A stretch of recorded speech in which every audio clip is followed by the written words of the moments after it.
Hey, and welcome to Monday Matters. I'm Justin.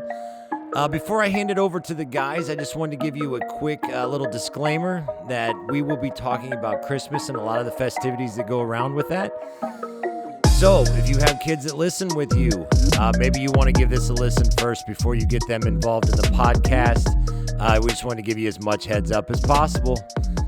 Now to the guys. Is Christmas pagan? Is Christmas pagan? That's what we're talking about today. It's a great question. Can we celebrate Christmas? Yeah, it's a great question. Is Christmas pagan? Boy, some of it is, right? Wow, I don't know what he's laughing about. I'm just laughing because we started off real strong. Some of it is, yeah. And I know, we're not Jehovah's Witness, right? No, we're not. No. And Jehovah's Witness don't celebrate holidays. But I mean, when you look into why they don't, some of it, partially makes sense. Because a lot of the holidays we celebrate have, pagan roots or pagan backgrounds. What's some of do you know a lot about the background of Christmas? What's some things that you can share with us about the history?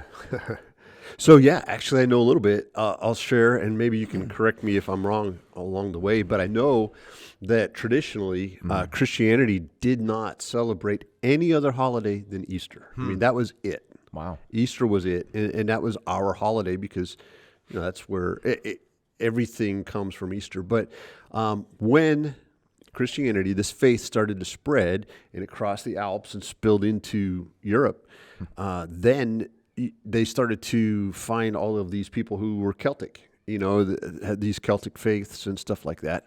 And so how do you take this Christian faith, which, with its Jewish origins, into a group of people that had all these pagan holidays and pagan rituals and stuff like that? And so the one way that they found that seemed to translate really well was to talk about Christmas, because Jesus is the light that came into the world. In the Gospel of John, you got me on a sermon now. All of a sudden, there we go. Keep Where going, how did keep going, happen? Pastor. Keep going. So Jesus is the light that came into the world, and so they put Christmas on December 25th because that is the first day with your naked eye. Okay, so December 21st is winter solstice, right? The longest, darkest night of the year.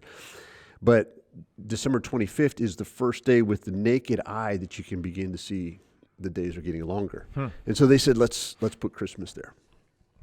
Really? Okay, Yeah. I didn't know that. I learned You something didn't know new that? today. No, because I felt like I know that the days are getting long. Oh no, that the days are getting longer. They're getting shorter right now. Yeah. So Christmas is the first time with the naked eye you can say, hey, the days are getting longer. Yeah. Interesting. Yeah, I don't have much to add besides the fact that, I in my studies, knowing that Jesus probably wasn't born during the winter months, because when you look at the shepherds and, I remember reading some paper about when the shepherds would be out with their sheep and, Right. when they wouldn't. And so it's most likely, as well as the star patterns and, the brightest star.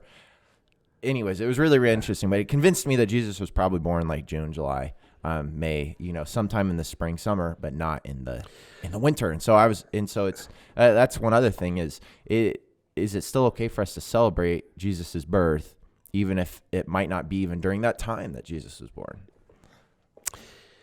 So at our family, there are times when we get together and celebrate a holiday, whether it be a birthday or a Christmas or Thanksgiving, and it's not on the day, and we don't care. Yeah. And the reason we don't care is because the bigger thing is the celebration than the day. And so I think there's something to learn from that. No, because I and my family are the same way. Like, for example, Megan and I, we saw her family in Canada and sort of celebrated a miniature Christmas. Yeah. Even though it was November, it was Right. the end of November. No, it was early December. It was like, December 1, 2, 3. That's not when Christmas is, but we still celebrated it. And then after Christmas, because we've got Christmas Eve and Christmas here, we're going to go see my family in Missouri. Then we're going to celebrate a tiny little Christmas there. Same kind of thing. It's not so much about the day as it is about the habit of remembrance, the annual, the rhythm of remembering. Exactly. So I think one of the fascinating things, though, really with Christmas was that we didn't celebrate anything but Easter, and then you've got these people who this faith wasn't translating to them, and so how do you help them understand who Jesus was. And for them, there was this there was a lot of fear of darkness, and there was bonfires, and it was just their pagan faith. And I don't even know. I mean, we can talk about Christmas trees, and we can talk about all that kind of stuff. But the thing that really clicked with this foreign people or people group, these pagan people groups, was that the light was coming back into the world, and so it just translated well. I know that some people will point to December 25th and say, yeah, that's when he was born, based on the star patterns and stuff like that. I think, in my mind, it doesn't really matter. It doesn't matter. Yeah, it doesn't. And I think what's really weird is to think about, people in Australia celebrating Christmas in their summer. Yeah. I mean, how weird is that? Yeah, it's really... No snow. Really weird, really interesting. And I think there's a really deep theological point there. With what you're saying that I sort of want to draw out, is that following Jesus, it's meant to be translated. Yeah. Following Jesus, Christianity is sort of this thing that we created. Jesus didn't really create Christianity. It's something that humans created to try to sort of understand and practice. But right from the very beginning, there were conflicts in the church because you had a group of Christ followers who were Jews, and you had a group of Christ followers who had no idea what the Jewish faith was. And so the task of the early church was, hey, following Jesus should be able to be done equally by these two groups and by every other group, that we're spreading the gospel, the good news too. And so I think that there's a super deep point there, and that this faith, our walk with God, us following Jesus, this gospel message is meant to be translated to all cultures, to all languages. And it's okay to translate it. It's a lasting message, the deepest truth that there is. And it's okay to translate it into different cultures, into different languages, into different holiday systems, stuff like that. Yeah. Yeah. In fact, part of the Christmas story is about that translation. It's, the whole idea with the star, and, you have these magi in the east, and they look up, and they're pagan, they're astrologers, and they're looking up, and this is what it means. But God spoke their language in the stars to give them the message that Jesus had come. I mean, so if God is willing to translate that into somebody else's language so that they can understand, then it's perfectly acceptable for us to do anything we can to help people understand what that message is. Amen. So. Yeah. And to go off on a little bit more of a tangent, I've heard 2 or 3 years ago, and so I'm not sure how current or up-to-date my information is, but from mission reports in the Middle East, that actually the most effective way of spreading the gospel isn't to convert people from Islam to Christianity, because there's this deep history of strife, there's this deep history of conflict, but to actually talk about Jesus, spread the news of Jesus, it's almost sort of this new kind of thing where, hey, you become a Christ follower, but you're not sacrificing your culture, in order to do that. This interesting concept of translating the gospel, translating the good news of Jesus, and that, you can maintain your identity, your cultural identity, your heritage, while doing that. Yeah. And it's effective. It is effective. In fact, I've read parts of the Quran, and Jesus is in the Quran. Yeah. And Islam thinks of Jesus very differently, but the Jesus in the Quran helps them understand who the real Jesus is. Yeah. I don't know. It's fascinating. Yeah, stuff. it's like, so in hearing stories of, no, I didn't give away my Islam. No, I'm Muslim, but I'm a Jesus follower. And their orthodox, or their, theological belief is very, very rock solid. Oh no, Jesus above Muhammad. Oh, but I'm still a Muslim because it's cultural, and it's very different. Just like, being pagan, it's also cultural, that you could be a Christ follower but still hold to some of these, holidays, these rhythms, these traditions, just like the early Jews. They celebrated many Sabbaths, Right. They didn't give up their Judaism. They didn't. Wow. No. Yeah, but you can still follow Christ, because when you're following Christ, the only difference is that Jesus becomes number one, and whatever your cultural background or heritage or religious background becomes number two. So is that, I know there's risk there in what you just said, that you can be labeled, well, are you promoting Chrislam, which that was a phrase a few years ago. And I don't promote Chrislam, but what, even as an American, I love our country, and that's my cultural background is, North America, Stars and Stripes, hot dogs and apple pie, whatever. Yeah. And so I love that. But I also, but my true allegiance, while I do pledge allegiance to the flag, my truest allegiance is to Jesus. And so that's kind of what you're describing, maybe. Huh? Yeah, absolutely. And it would be a totally different story if Christians, the religion Christianity, was a true representation of the gospel. But the fact is it's not. It's a cultural system. It's a religious system where people in the name of Christ have done terrible things, where they've done good things too. But, it's again, just Christianity is something that we sort of created. And you can follow Christ regardless of the different allegiances, pledging to the flag, but number one has to be pledging to Jesus. And that's what makes the difference between a Christ follower and a flag follower or a Muhammad follower or anything is Jesus got to be number one.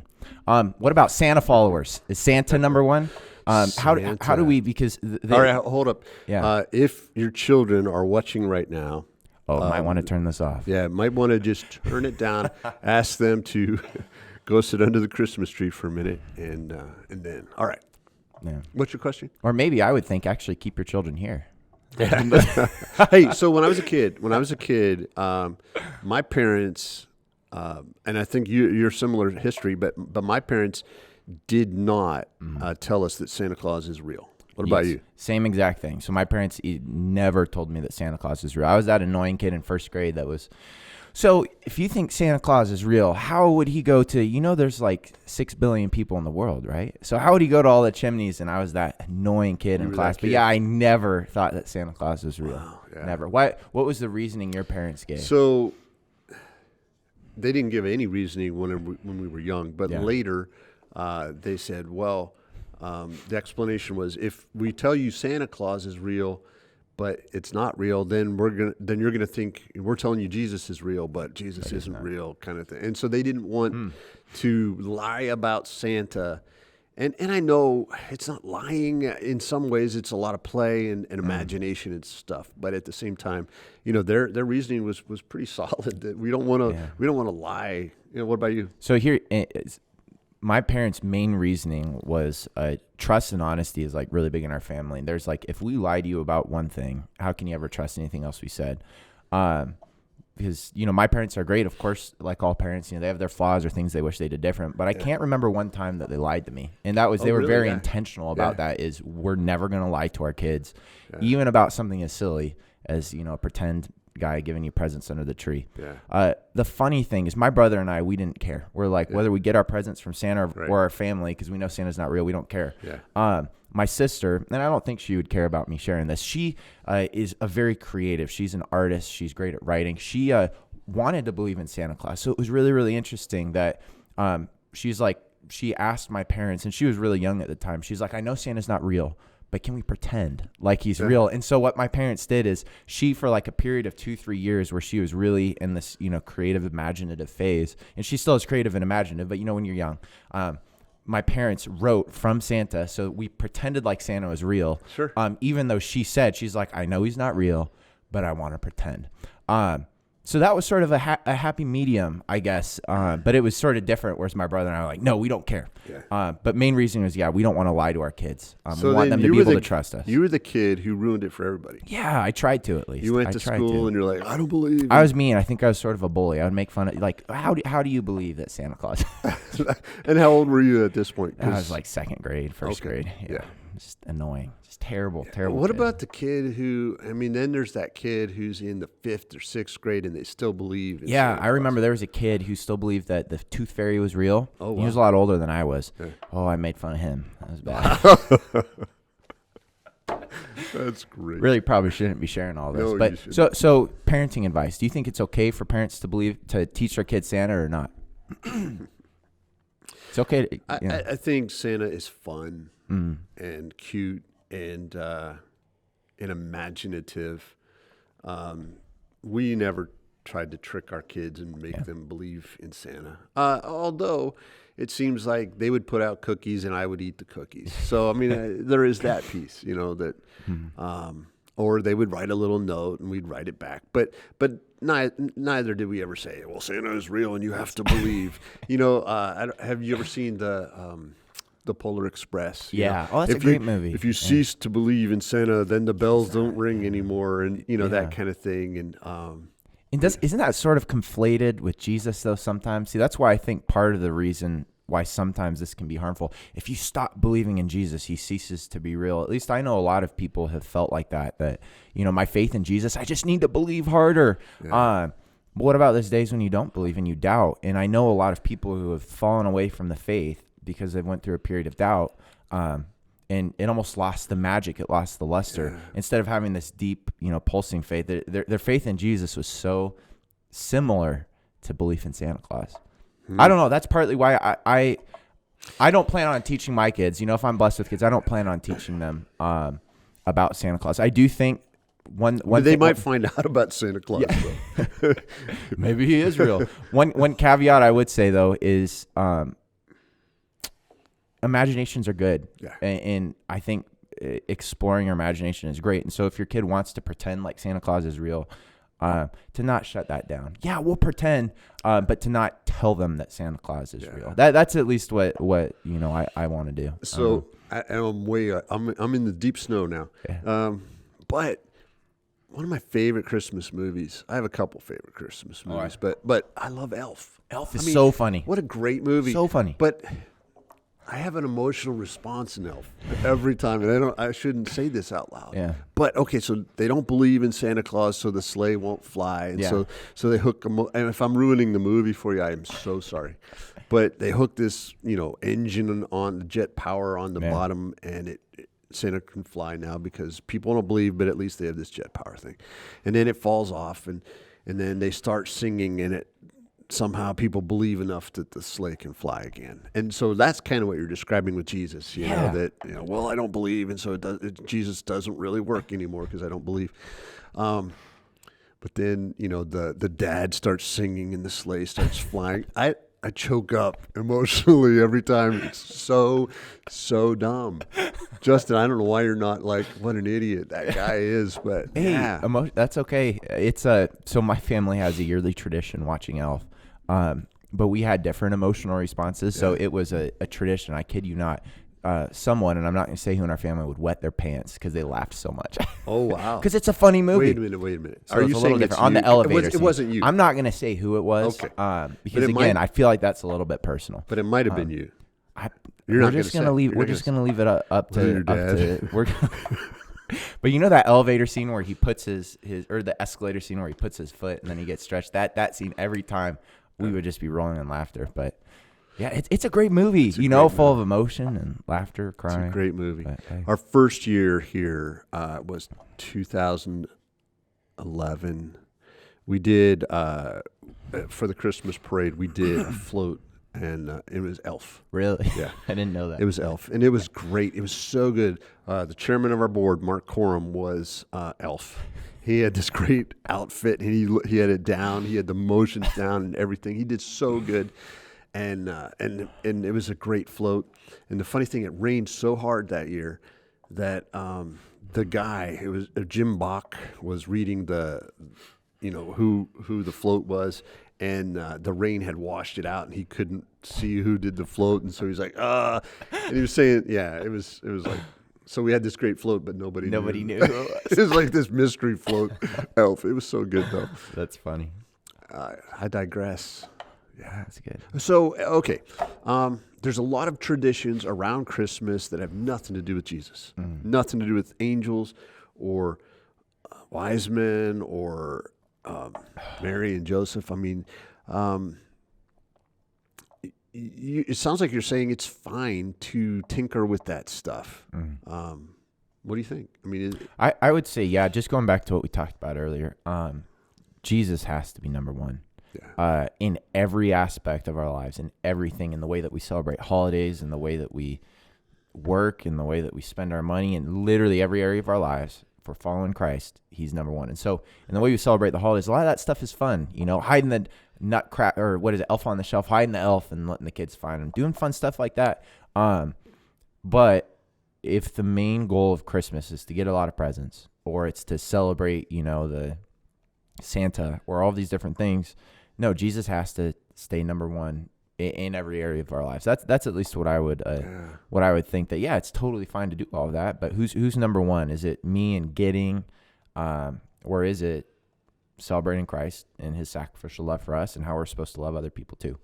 I don't know, but not being so uptight that you can't celebrate those fun things too. Right. Yeah. What do you think? How would you go about navigating that? I like Christmas lights, and I like Christmas parades, and all the good stuff that goes with it. But you can't lose focus on what it's about. And it's really easy to do that, to lose focus on what it's about. And there's a push, you've heard of the war on Christmas, or there's keep the Christ in Christmas. Yeah, right. And then there's the push to make it the holiday season instead of Christmas, or Happy Holidays and not Merry Christmas. You never say Happy Christmas, Happy Birthday, Merry Christmas. But I don't know why. But I think it's real. I think it's important to make sure that Christmas is about Christ, because I think that is the message that matters. I mean, Santa Claus coming down your chimney, that's nothing. Yeah. It's so... Well, the thing I would say too, though, is Christmas as it's celebrated in the United States, Christ is not number one. And I think fighting for that, I think we're sort of misappropriating our efforts, if that makes sense. As in, it's a consumeristic holiday. The reason it's pushed so hard. You think? Oh, absolutely. That's the reason it's pushed so hard. Is we go out, we spend a ton of money, and it's great for business. And so. Right, for years, a lot of businesses didn't make any money all year long until the Christmas season, and then suddenly they go into the black, and anything from now on is gravy. Yeah. And that's just what sort of Christmas is, at least here in the United States. Trying to, and this is sort of something I'm, thinking about wrestling with, not even sure I have the answer. Trying to force Christ back into that Christmas.